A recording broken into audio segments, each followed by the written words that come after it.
নতুন একটা রেসিপিতে সবাইকে স্বাগতম। আজ আমি আপনাদেরকে বাগদা চিংড়ি মাছের ভুনা করে দেখাবো। এটা কম বেশি সবাই করতে পারি, তবে আমি যেভাবে রান্না করেছিলাম খেতে অসম্ভব মজার হয়েছিল। তাই ভাবলাম রেসিপিটা আপনাদের সাথে শেয়ার করি। আশা করছি আজকের রেসিপিও আপনাদের ভালো লাগবে।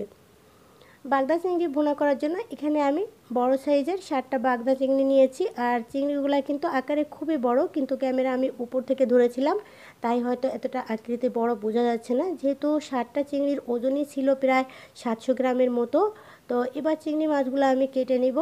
আজকে চিংড়ি মাছের তেমন কোনো অংশ আমি ফেলবো না, যেহেতু সবসময় কিন্তু পুরো ক্লিন করে চিংড়ি মাছটা রান্না করি। তবে আজকে আমি খোসা সহই চিংড়ি মাছটা রান্না করব। কিভাবে আমি চিংড়ি মাছটা কেটে নিচ্ছি, উপর থেকে কেটে আমি শুধু রগটাকে বের করে ফেলবো, এতে করে চিংড়ি মাছটা রান্না করার পর বেঁকিয়ে যাবে না। আর এই সাইডেও যে রগটা আছে কেচির সাহায্যে এটা দিয়েও রগটাকে একটু কেটে দিব। তো সব চিংড়ি মাছগুলোই এভাবে আমি কেটে নিব। অলরেডি কিন্তু আমার সব চিংড়িগুলো কেটে ধুয়ে একদম পরিষ্কার করে নিয়েছি। আর এটা কিন্তু ধোয়ার সময় অবশ্যই একটু ভালো করে ধুতে হবে। আর এখন এর সাথে শুধু লবণ দিয়ে আমি চিংড়ি মাছটা মেখে নিচ্ছি।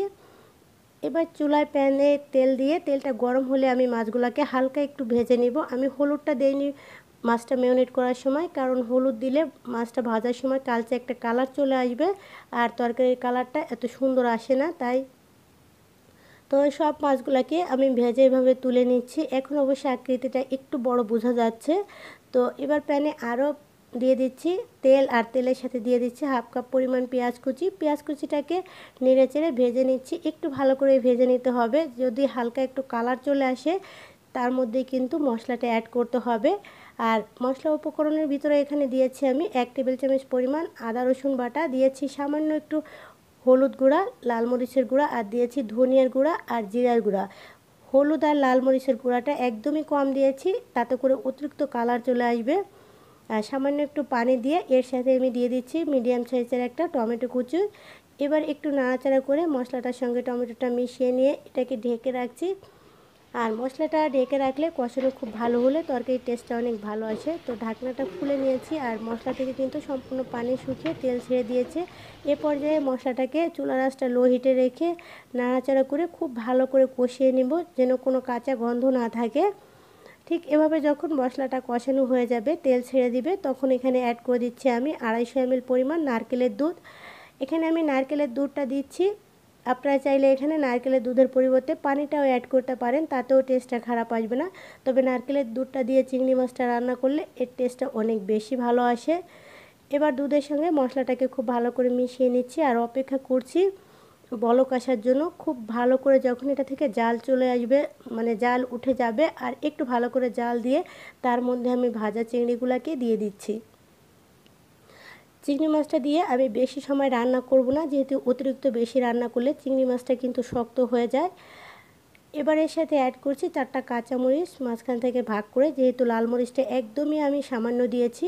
এবার মাছগুলোকে একটু উল্টিয়ে দিচ্ছি, তবে খুব বেশি নাড়াচাড়া করব না, যেহেতু আমি মাথা সহই রেখেছি, নাহলে কিন্তু ভেঙে যাবে। এবার এটাকে ঢাকনা দিয়ে ঢেকে রান্না করব হাইস্ট 5 মিনিটস। আর 5 মিনিটসের উপরে আমি এটা রান্না করব না।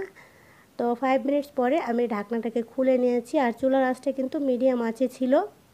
তো 5 মিনিট পরে ঢাকনাটা খুলে নিয়ে অতিরিক্ত যে ঝোলটা আছে এটা চুলার আঁচটা মিডিয়াম আঁচে রেখেই আমি শুকিয়ে নিচ্ছি। তবে খুব বেশি একদম ভাজা ভাজাও করব না, একটু ভুনা ভুনা রাখবো, মানে গ্রেভিটা একটু গাঢ় রাখবো। তো এ পর্যায়ে কিন্তু চুলার আঁচটা একদম লো হিটে করে দিয়েছি আমি। লো হিটে কেড়ে নড়ে চেড়ে একটু মিশিয়ে নিচ্ছি, আর প্যানের হাতলটা ধরে দুলিয়ে দিচ্ছি। বেশি এ পর্যায়েও নাড়াচাড়া করব না। আর ইতিমধ্যেই কিন্তু রান্নাটা একদমই কমপ্লিট হয়ে গেছে। আর যে গ্রেভিটা আছে এটা শুকানোর পরে, মানে নামানোর পরে আরও ঘন হয়ে যাবে। তো অলরেডি আমার রান্নাটা পুরোটাই কমপ্লিট। দেখেই বুঝতে পারছেন এর কালারটা। হালকা মশলা দিয়ে চিংড়িটা রান্না করলে কিন্তু চিংড়ি মাছের এরকম সুন্দর একটা কালার চলে আসে। তো এবার আমি একটা সার্ভিং ডিশে আপনাদের সার্ভ করে দেখিয়ে দিচ্ছি। আমার কাছে মনে হয় এরকম একটা চিংড়ি মাছ ভুনা হলে নিমেষেই পেট ভরে ভাত খেয়ে নেওয়া যায়, আর যারা খাবে তারাই প্রশংসা করবে। তো আজ এ পর্যন্তই। কেমন লেগেছে রেসিপি অবশ্যই কমেন্টের মাধ্যমে জানাবেন। সবাই অনেক বেশি ভালো থাকবেন। আল্লাহ হাফেজ।